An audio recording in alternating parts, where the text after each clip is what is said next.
Changing opacity of a video on CapCut is actually very simple, and in this video I'll show you exactly how to do that.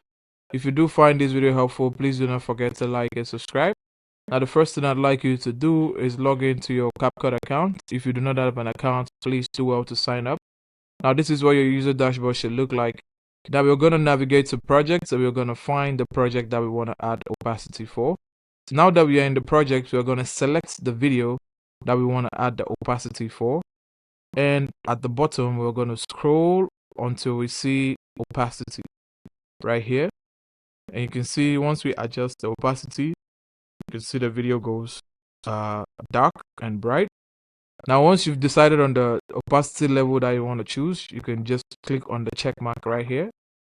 And just like that, opacity has been added to your video on CapCut. Now, please be reminded that if you want to add opacity for a particular part of a video, you need to split out the part that you want to add to the video and then select the part. Then you go to opacity again and you can adjust for that part alone. So you can see when we play, the opacity changes at the part that we just changed for. Now that's how to add opacity on a video on CapCut. If you do find this video helpful, please do not forget to like and subscribe, and I'll see you in the next one.